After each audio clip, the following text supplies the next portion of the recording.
ಓಂ ನಮಃ ಶಿವಾಯ. ಎಲ್ಲರಿಗೂ ವಂದನೆಗಳು. ಮುಂಬರುವ 4 ದಿನಗಳ ಅವಧಿಯಲ್ಲಿ ಸಿಂಹರಾಶಿಯ ವ್ಯಕ್ತಿಗಳ ಸ್ಥಿತಿ ಹೇಗಿರುತ್ತದೆ, ಅವರ ಲಾಭಗಳು ಮತ್ತು ಅನಾನುಕೂಲತೆಗಳು ಯಾವುವು, ಅವರು ಯಾರ ವಿಷಯದಲ್ಲಿ ಜಾಗರೂಕರಾಗಿರಬೇಕು, ಅವರು ಯಾವ ಸಂಪ್ರದಾಯಗಳನ್ನು ರೂಢಿಸಿಕೊಳ್ಳಬೇಕು, ಯಾವುದೇ ಕ್ಲೇಶಗಳಿಗೆ ಅವರು ಯಾವ ಮಾರ್ಗೋಪಾಯಗಳನ್ನು ಅನುಸರಿಸಬೇಕು, ಅವುಗಳಿಂದ ಅವರು ಹೇಗೆ ಸುಲಭವಾಗಿ ಮುಕ್ತಿ ಪಡೆಯುತ್ತಾರೆ ಮತ್ತು ವಿದ್ಯಮಾನಗಳು ಅವರಿಗೆ ಹೇಗೆ ಸಾಗುತ್ತವೆ, ಸಂಗತಿಗಳು ಹಿತವಾಗುತ್ತವೆಯೋ ಅಥವಾ ಅಹಿತವಾಗುತ್ತವೆಯೋ, ನಿಮ್ಮ ಬದುಕಿಗೆ ಏನಾಗುತ್ತದೆ. ಈ ಜನ್ಮರಾಶಿಯ ಕೆಲವರು ತಾವು ದರಿದ್ರರು ಎಂದು ವ್ಯಕ್ತಪಡಿಸುತ್ತಿದ್ದರೆ, ಉಳಿದವರು ತಮ್ಮ ಬಳಿ ಇರುವುದು ಕಾಂಚನ ಎಂದು ಸಾರುತ್ತಿದ್ದಾರೆ. ನೀವು ನೈಜ ಯಥಾರ್ಥವನ್ನು ಅರಿಯಲು ಆಶಿಸಿದರೆ, ದಯವಿಟ್ಟು ನೀವು ಈ ದೃಶ್ಯಾವಳಿಯನ್ನು ಉಪೇಕ್ಷಿಸಿದರೆ ನೀವು ಅದನ್ನು ಬಹಳಷ್ಟು ಕಳೆದುಕೊಳ್ಳುತ್ತೀರಿ. ಆದ್ದರಿಂದ ಎಲ್ಲಿಯೂ ವಿಮುಖವಾಗದೆ ಚಿತ್ರೀಕರಣವನ್ನು ವೀಕ್ಷಿಸಿ. ನಾನು ನಿಮ್ಮ ಬಗ್ಗೆ ಅನೇಕ ಆಕರಗಳಿಂದ ಪೂರ್ಣ ವಿವರಣೆಗಳನ್ನು ಕಲೆ ಹಾಕಿದ್ದೇನೆ ಮತ್ತು ನಾನು ನಿಮಗೆ ತಿಳಿಸುತ್ತಿದ್ದೇನೆ. ಅಲ್ಲದೆ ನಿಮ್ಮ ಜೀವನ ಪರ್ಯಂತ ಹರ್ಷವಾಗಿರಲು ಸೂತ್ರಗಳು ಯಾವುವು, ನೀವು ಈಗ ಅವುಗಳನ್ನು ಸಮಗ್ರವಾಗಿ ಅರಿತುಕೊಳ್ಳುತ್ತೀರಿ. ಆದ್ದರಿಂದ ನೀವು ನಮ್ಮ ವಾಹಿನಿಯನ್ನು ಪ್ರಥಮ ಬಾರಿ ವೀಕ್ಷಿಸುತ್ತಿದ್ದರೆ ನಮ್ಮ ವಾಹಿನಿಗೆ ಚಂದಾದಾರರಾಗಿ ಮತ್ತು ನನಗೆ ಆಸರೆ ನೀಡಿ. ಪ್ರತಿಕ್ರಿಯೆ ಪೆಟ್ಟಿಗೆಯಲ್ಲಿ ಓಂ ನಮಃ ಶಿವಾಯ ಎಂದು ನಮೂದಿಸಿ. ಈ ಜನ್ಮರಾಶಿಯ ಅನೇಕ ವ್ಯಕ್ತಿಗಳು 6 ವರ್ಷಗಳಿಂದ ಯಾವುದೇ ದಿನದ ಶರಿಯ ಪ್ರಭಾವವನ್ನು ಅನುಭವಿಸಿದ್ದಾರೆ. ಅಂದರೆ ಇನ್ನೂ 1.5 ವರ್ಷಗಳ ತನಕ ಇದೆ. ಅಂದರೆ ಜೂನ್ 30ರ 27ರವರೆಗೆ ಇದೆ. ಅದರ ತರುವಾಯ ಈ ಜನ್ಮರಾಶಿಯು ಅತ್ಯಂತ ಶ್ರೇಷ್ಠವಾಗಿರಲಿದೆ. ಈಗ ಅವರು ಇನ್ನೂ 2.5 ವರ್ಷಗಳಿರುತ್ತದೆ ಎಂದು ಭಾವಿಸುತ್ತಾರೆ. ಆದರೆ ಅವರು 1.5 ವರ್ಷಗಳ ಕಾಲ ಕ್ಲೇಶಗಳನ್ನು ಎದುರಿಸಬೇಕಾಗುತ್ತದೆ. ಅನೇಕ ವ್ಯಕ್ತಿಗಳು ಯೂಟ್ಯೂಬ್ನಲ್ಲಿಯೂ ಸಹ ಅನೇಕ ತಿರಸ್ಕಾರಗಳನ್ನು ಅನುಭವಿಸಬೇಕಾಗುತ್ತದೆ ಎಂದು ನುಡಿಯುತ್ತಿದ್ದಾರೆ. ನೀವು ಅದನ್ನು ಅನೇಕ ವಾಹಿನಿಗಳಲ್ಲಿ ಆಲಿಸುತ್ತೀರಿ. ಆದರೆ ಇದರಲ್ಲಿ ನೈಜ ಸತ್ಯವೇನೆಂದು ಪತ್ತೆಹಚ್ಚಿ. ಯಾವುದೇ ದಿನದ ಶನಿಯ ಪ್ರಭಾವವು ಕಳೆದ 6 ವರ್ಷಗಳಿಂದ ಈ ಜನ್ಮರಾಶಿಗಳ ಮೇಲೆ ಉಂಟಾಗುತ್ತಿದೆ. ಆದರೆ ಈಗ ಯಾವುದೇ ದಿನದ ಈ ಶನಿ ಎಂದರೆ ಶನೈಶ್ಚರ ಮತ್ತು ಅನೇಕ ವ್ಯಕ್ತಿಗಳು ಭೀತಿಗೊಳ್ಳುತ್ತಾರೆ. ಈ 6 ವರ್ಷಗಳಲ್ಲಿ ಅನೇಕ ಸಂಕಷ್ಟಗಳನ್ನು ಎದುರಿಸಿದವರೂ ಇದ್ದಾರೆ. ಹರ್ಷವನ್ನು ಸವಿದವರೂ ಇದ್ದಾರೆ. ಈ ಪದದ ಕೆಳಗೆ ಗೆರೆ ಎಳೆಯಿರಿ. ಹರ್ಷವನ್ನು ಸವಿದವರೂ ಇದ್ದಾರೆ. ಬದುಕಿನಲ್ಲಿ ಪೂರ್ಣವಾಗಿ ತಳಮಟ್ಟದಲ್ಲಿರುವವರೂ ಇದ್ದಾರೆ. ಬದುಕಿನಲ್ಲಿ ಚೆನ್ನಾಗಿ ಏಳಿಗೆ ಹೊಂದಿದವರೂ ಇದ್ದಾರೆ. ಧನ ಸಂಪಾದಿಸಿದವರೂ ಇದ್ದಾರೆ. ಅತೀ ಹೆಚ್ಚಿನ ಧನ ಸಂಪಾದಿಸಿ ಸಂರಕ್ಷಿಸಿದವರೂ ಇದ್ದಾರೆ. ಸುದೀರ್ಘ ಮತ್ತು ಹರ್ಷದ ಬದುಕನ್ನು ಸಾಗಿಸಲು ಪೂರಕ ಧನವನ್ನು ಉಳಿಸಿದವರೂ ಇದ್ದಾರೆ. ಆದ್ದರಿಂದ ಅರಿಯಬೇಕಾದ ಮುಖ್ಯ ಸಂಗತಿಯೆಂದರೆ, ಈ ಜನ್ಮರಾಶಿಯ ವ್ಯಕ್ತಿಗಳು ಕಳೆದ 6 ವರ್ಷಗಳು ಇತಿಹಾಸ ಎಂದು ಹೇಳಬೇಕು ಮತ್ತು ಈ 6 ವರ್ಷಗಳಲ್ಲಿ ಜರುಗಿದ ಸಮಸ್ತವನ್ನು ವಿಸ್ಮರಿಸಬೇಕು. ಅವರು ಕ್ಲೇಶಗಳನ್ನು ಎದುರಿಸಿದರು, ಹಾನಿಗಳನ್ನು ಅನುಭವಿಸಿದರು, ಅಲ್ಪ ಹರ್ಷವನ್ನು ಸವಿದರು ಮತ್ತು ಅಲ್ಪ ನೆಮ್ಮದಿಯನ್ನು ಸಹ ಪಡೆದರು. ನೀವು ಹೆಚ್ಚಿನ ಪಾಲು ಪ್ರಮಾಣವನ್ನು ಗಮನಿಸಿದರೆ ಅವರು ಬಹಳಷ್ಟು ಕಷ್ಟಗಳನ್ನು ಅನುಭವಿಸಲಿದ್ದಾರೆ ಎಂದು ಭಾಸವಾಗುತ್ತದೆ. ಆದರೆ ಈಗ ನಾವು ಮುಂಬರುವ 1.5 ವರ್ಷಗಳ ಬಗ್ಗೆ ಚರ್ಚಿಸಬೇಕಾಗಿದೆ. ಅಂದರೆ ಮಾರ್ಚ್ 30ರಿಂದ ನಮಗೆ ಶನಿ ಇರುವುದರಿಂದ ನಮಗೆ ಈಗಾಗಲೇ ಈ ಜನ್ಮರಾಶಿಯಲ್ಲಿ ಶನಿ ಇದೆ. ಆದ್ದರಿಂದ ಹೆಚ್ಚಿನ ಕಾಲ ಅದು ಅಂತಿಮ ಹಂತದಲ್ಲಿದೆ. ಅಂದರೆ ನಾವು ತೃತೀಯ ಹಂತಕ್ಕೆ ಆಗಮಿಸಿದ್ದೇವೆ. ಆದಾಗಲೂ ಈ ಶನಿಯ ತೃತೀಯ ಹಂತದಲ್ಲಿ ನಮ್ಮ ಜನ್ಮರಾಶಿಗಳು, ಅಂದರೆ ಈ ಜನ್ಮರಾಶಿಯ ವ್ಯಕ್ತಿಗಳು ಅವರಿಂದ ಲಾಭಗಳನ್ನು ಹೊಂದುತ್ತಾರೆ. ಏಕೆಂದರೆ ಶನಿ ಪಥ ಬದಲಿಸುತ್ತಾನೆ ಮತ್ತು ಬಹಳಷ್ಟು ಹಿತವನ್ನು ಮಾಡುತ್ತಾನೆ. ಅನೇಕ ವ್ಯಕ್ತಿಗಳು ಶನಿದೇವರನ್ನು ದೂಷಿಸುತ್ತಾರೆ. ಅನೇಕ ವ್ಯಕ್ತಿಗಳು ಶನಿ ನಮ್ಮನ್ನು ವರ್ಷಗಳಿಂದ ಪೀಡಿಸುತ್ತಿದ್ದಾನೆ ಎಂದು ನುಡಿಯುತ್ತಾರೆ. ನಮ್ಮ ಸಮಗ್ರ ಬದುಕು ನರಕ ಸದೃಶವಾಗಿದೆ ಮತ್ತು ನಾವು ಸಂಕಷ್ಟಗಳನ್ನು ತಾಳಲು ಅಶಕ್ತರು ಎಂದು ಅವರು ನುಡಿಯುತ್ತಾರೆ. ಆದರೆ ಶನಿಯೂ ಸಹ ಕರುಣಾಮಯಿ ದೇವರು ಎಂದು ಎಲ್ಲರೂ ಗ್ರಹಿಸಬೇಕು. ನಾವು ಇದನ್ನು ಏಕೆ ನುಡಿಯುತ್ತೇವೆ? ಶನಿ ಪ್ರಮಾದ ಮಾಡುವವರನ್ನು ದಂಡಿಸುತ್ತಾನೆ. ನಾವು ಸ್ವಪ್ನದಲ್ಲಿಯೂ ದುಷ್ಕೃತ್ಯ ಮಾಡುವವರ ವಿರುದ್ಧ ಕೇಡು ಮಾಡಬಾರದು. ಈ ಅಂಶವನ್ನು ಒತ್ತಿ ನುಡಿಯಿರಿ. ನಾವು ಸ್ವಪ್ನದಲ್ಲಿಯೂ ಪಾಪ ಮಾಡಬಾರದು. ನಾವು ಹಿತವನ್ನು ಮಾಡಬೇಕು, ಇಷ್ಟಾರ್ಥ ನೀಡಬೇಕು, ಸತ್ಕಾರ್ಯಗಳನ್ನು ಮಾಡಬೇಕು. ಇತರರು ವಿಪತ್ತಿನಲ್ಲಿದ್ದಾಗ ನಾವು ಅನುಕಂಪ ತೋರಬೇಕು ಮತ್ತು ಅವರಿಗೆ ನಮ್ಮಿಂದ ಸಾಧ್ಯವಾದಷ್ಟು ನೆರವಾಗಬೇಕು. ಅದು ಕೇವಲ 5 ಅಥವಾ 10 ರೂಪಾಯಿಗಳಾಗಿದ್ದರೂ ನಾವು ಅದನ್ನು ನಿರ್ವಹಿಸಬೇಕು. ನಮ್ಮಲ್ಲಿ 100 ರೂಪಾಯಿ ಇದ್ದರೆ ನಮಗೆ ಆ 100 ಕೂಡ ಅವಶ್ಯಕ. ಆ 100ನಲ್ಲಿ 1 ರೂಪಾಯಿ ನೀಡಿದರೆ ಅದು ಶೂನ್ಯ ಎಂದು ಅನೇಕ ವ್ಯಕ್ತಿಗಳು ಭಾವಿಸುತ್ತಾರೆ. ಸರಿಯೇ? ನಾವು ಇತರರಿಗೆ ಸಾಧ್ಯವಾದಷ್ಟು ನೆರವು ನೀಡಿದರೆ ಶನಿ ಸದಾ ನಮಗೆ ಆಸರೆಯಾಗಿರುತ್ತಾನೆ. ಆದ್ದರಿಂದ ಶನಿ ತೃತೀಯ ಹಂತಕ್ಕೆ ತಲುಪಿದಾಗ ಅದು ನಿಮ್ಮನ್ನು ಉನ್ನತ ಹಂತಕ್ಕೆ, ಶ್ರೇಷ್ಠ ಮಟ್ಟಕ್ಕೆ ಕೊಂಡೊಯ್ಯುತ್ತದೆ ಮತ್ತು ತರುವಾಯ ಅದು ನಿಮ್ಮನ್ನು ಸ್ಥಿರವಾಗಿರಿಸುತ್ತದೆ. ಆದ್ದರಿಂದ ಈ 1.5 ವರ್ಷಗಳ ಕಾಲ ಭೀತಿಗೊಳ್ಳಬೇಡಿ, ಅಂಜಬೇಡಿ. ಅಂಜುವಂಥದ್ದೇನೂ ಇಲ್ಲ. ಈಗ ಈ 1.5 ವರ್ಷಗಳ ಕಾಲ ನೀವು ಅರಿಯಬೇಕಾದದ್ದೇನೆಂದರೆ, ಮಾನವನಾದ ಮೇಲೆ ಖಂಡಿತವಾಗಿಯೂ ಅಲ್ಪ ಆಲಸ್ಯ, ಸ್ವಾರ್ಥ ಮತ್ತು ಮತ್ಸರ ಇರುತ್ತದೆ. ಇವೆಲ್ಲವೂ ಮಾನವರಿಗೆ ಸಹಜವಲ್ಲದಿದ್ದರೆ ಅವುಗಳನ್ನು ಅಲ್ಪ ಹತೋಟಿಯಲ್ಲಿಡಿ ಮತ್ತು ಸದ್ಗುಣದ ಅಂಶವನ್ನು ಎತ್ತಿ ತೋರಿರಿ. ನೀವು ಈಗಾಗಲೇ ಈ ರಾಶಿಯವರಾಗಿದ್ದೀರಿ. ನಿಮ್ಮ ಬಗ್ಗೆ ನುಡಿಯಲು ವಿಶಿಷ್ಟವಾದದ್ದೇನೂ ಇಲ್ಲ. ನೀವು ಅತ್ಯಂತ ಸಜ್ಜನರು. ಇತರರು ವಿಪತ್ತಿನಲ್ಲಿದ್ದಾಗ ನೀವು ಅವರಿಗೆ ಕ್ಷಣಮಾತ್ರದಲ್ಲಿ ನೆರವಾಗುತ್ತೀರಿ. ನಾವು ನಮ್ಮ ಬಗ್ಗೆ ಆಲೋಚಿಸಿದರೆ ನಮಗೆ ಯಾವುದೇ ಅಶುಭವಾಗದಂತೆ ನಾವು ಇತರರಿಗೆ ನೆರವಾಗಬಹುದು. ಇದನ್ನು ಸ್ಮರಿಸಿರಿ. ಈ ರಾಶಿಯ ಪ್ರತಿಯೊಬ್ಬರೂ ಸಮಸ್ತರೂ ಕ್ಷೇಮವಾಗಿರಬೇಕು ಮತ್ತು ನಾನು ಅದರಲ್ಲಿರಬೇಕು ಎಂದು ಯೋಚಿಸುತ್ತಲೇ ಇರುತ್ತಾರೆ. ಈ ರಾಶಿಯ ವ್ಯಕ್ತಿಗಳು ಶ್ರಮಜೀವಿಗಳು. ಆದರೆ ನಾವು ಅವರಿಗೆ ಒಂದು ಕಾಯಕವನ್ನು ನೀಡಿದರೆ ಅದು ಪೂರ್ಣವಾಗುವ ತನಕ ಅವರು ಬೇರೆ ಏನನ್ನೂ ಮಾಡುವುದಿಲ್ಲ. ಅವರು ಆ ಕಾಯಕವನ್ನು ಬಹಳ ಆಸಕ್ತಿಯಿಂದ ಮಾಡುತ್ತಾರೆ. ಅವರು ಅದನ್ನು ಮುಗಿಸುವ ತನಕ ವಿಶ್ರಮಿಸುವುದಿಲ್ಲ. ಈ ರೀತಿಯಾಗಿ ಪರಿಶ್ರಮ ಪಟ್ಟವರು ಮಾತ್ರ ಇಂದು ಶ್ರೇಷ್ಠ ಹಂತದಲ್ಲಿದ್ದಾರೆ. ಈಗಲೂ ಸಹ ನೀವು ಪರಿಶ್ರಮ ಪಡಬೇಕು. ಶನಿದೇವರು ನಿಮ್ಮ ಕಠಿಣ ಶ್ರಮಕ್ಕೆ ಪ್ರತಿಫಲವನ್ನು ಖಂಡಿತವಾಗಿಯೂ ನಿಮಗೆ ತೋರುತ್ತಾರೆ. ಇದನ್ನು ಸ್ಮರಿಸಿ ಮತ್ತು ನೀವು ಮಾಡುತ್ತಿರುವ ಕಾಯಕದ ಬಗ್ಗೆ ಅಲ್ಪ ಲಕ್ಷ್ಯ ನೀಡಿ, ಅಲ್ಪ ಗಮನ ನೀಡಿ. ಅಂತೆಯೇ ಆಲಸ್ಯ, ಸೋಮಾಲಿತನ, ನಾಳೆ ಅದನ್ನು ಮಾಡೋಣ, ಈ ಎಲ್ಲ ನುಡಿಗಳು ಸಮಸ್ತರ ಬದುಕಿನಲ್ಲಿ ಬರುತ್ತಲೇ ಇರುತ್ತದೆ. ಇದು ನಿಮಗೆ ವಿಶಿಷ್ಟವೆನಿಸುವುದಿಲ್ಲ. ಆದರೆ ಪ್ರತಿಯೊಬ್ಬ ಮನುಷ್ಯನು ಸಮಸ್ತರ ಬದುಕಿನಲ್ಲಿಯೂ ಇದೇ ರೀತಿ ಭಾವಿಸುತ್ತಾನೆ. ಆದ್ದರಿಂದ ನಾವು ಅವೆಲ್ಲವನ್ನೂ ಮೀರಿ ನಮ್ಮನ್ನು ನಾವು ಸಂರಕ್ಷಿಸಿಕೊಂಡು ನಮ್ಮ ದೇಹಸ್ಥಿತಿಯನ್ನು ನೋಡಿಕೊಂಡು ಬೃಹತ್ ಹೆಜ್ಜೆ ಇಡಬೇಕು. ನಾವು ಇದನ್ನು ಹೀಗೆ ನುಡಿದರೆ ಈ ಜನ್ಮರಾಶಿಗಳು ಖಂಡಿತವಾಗಿಯೂ ಉತ್ತಮ ವೇದಿಕೆಯಲ್ಲಿರುತ್ತವೆ. ಪರಿಶ್ರಮವಿಲ್ಲದೆ ಏನನ್ನೂ ಪಡೆಯಲು ಸಾಧ್ಯವಿಲ್ಲ.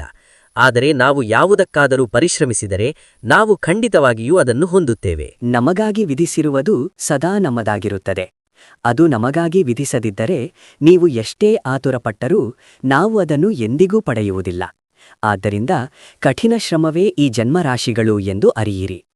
ವಿಶೇಷವಾಗಿ ಏನನ್ನೂ ಅರಿಯುವ ಅವಶ್ಯಕತೆಯಿಲ್ಲ. ಈ ಜನ್ಮರಾಶಿಗಳು ಅತ್ಯಂತ ಶಾಂತವಾಗಿರುತ್ತವೆ. ಇಲ್ಲದಿದ್ದರೆ ಅವರಿಗೆ ಬಹಳಷ್ಟು ಕ್ಲೇಶ ಇರುತ್ತದೆ. ಈಗಲೂ ಸಹ ಅವರು ಬಹಳಷ್ಟು ಸಂಕಷ್ಟಗಳನ್ನು ಎದುರಿಸಬೇಕಾಗುತ್ತದೆ ಮತ್ತು ಏನು ಮಾಡಬೇಕು, ಎಲ್ಲಿಂದ ಯಾವ ವಿಪತ್ತು ಬರುತ್ತದೆ ಎಂಬ ಬಗ್ಗೆ ಸದಾ ಚಿಂತಿತರಾಗಿರುತ್ತಾರೆ.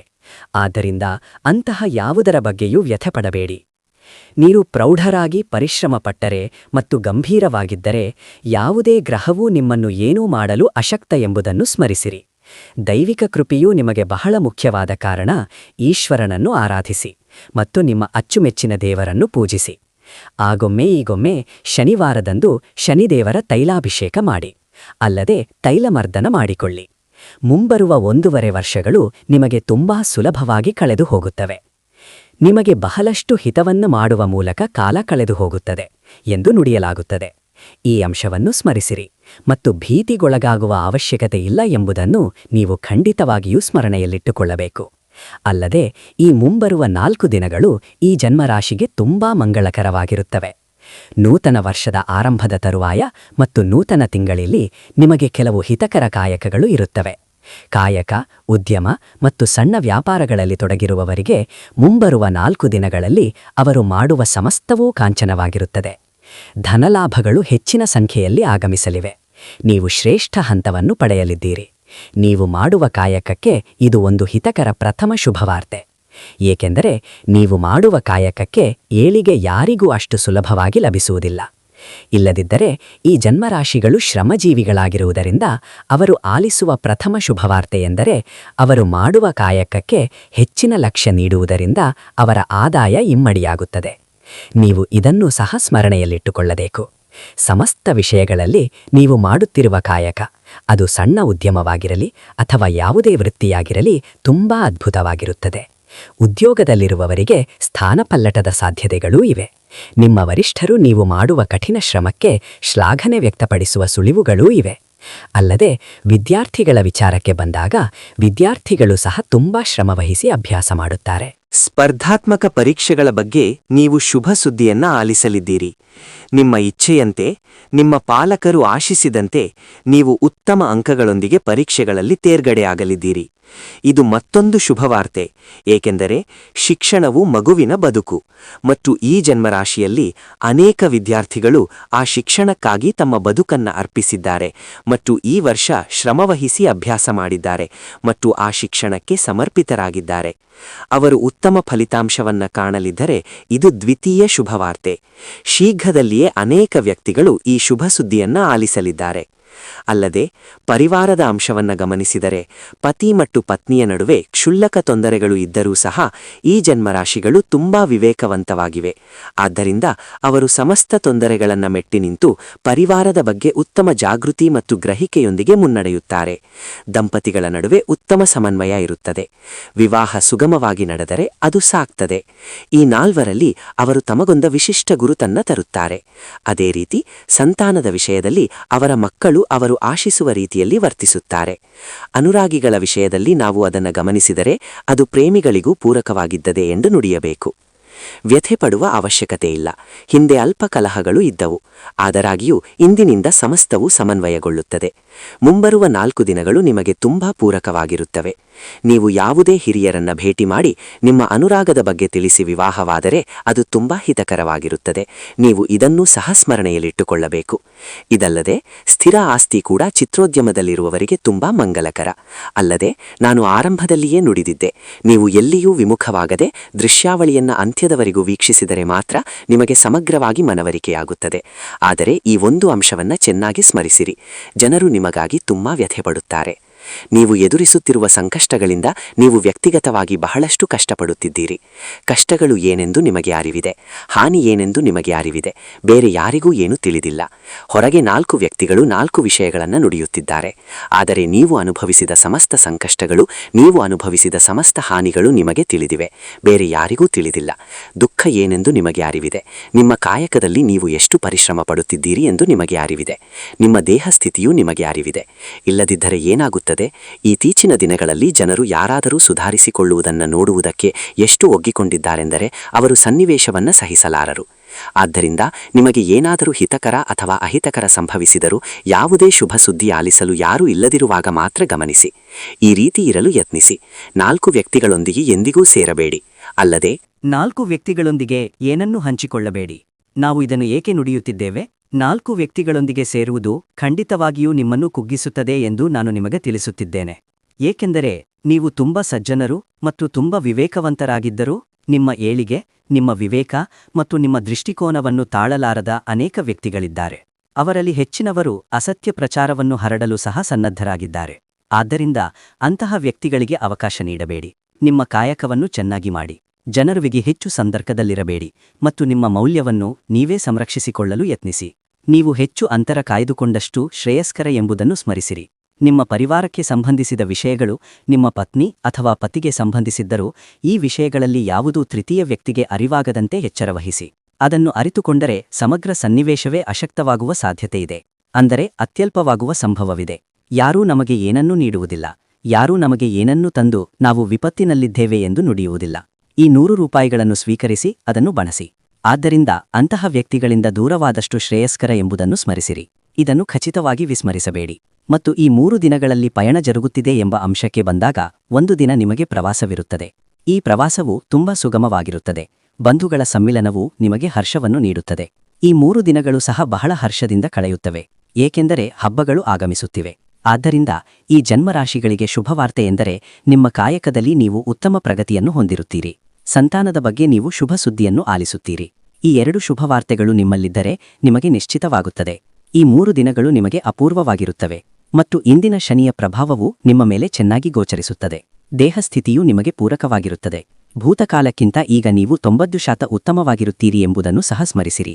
ಮತ್ತು ಈಗ ನೀವು ಮುಂಬರುವ 2 ದಿನಗಳಲ್ಲಿ ಈ ಜನ್ಮರಾಶಿಗೆ ಬೃಹತ್ ಶುಭವಾರ್ತೆ ಏನೆಂದು ಆಲಿಸಿದ್ದೀರಿ.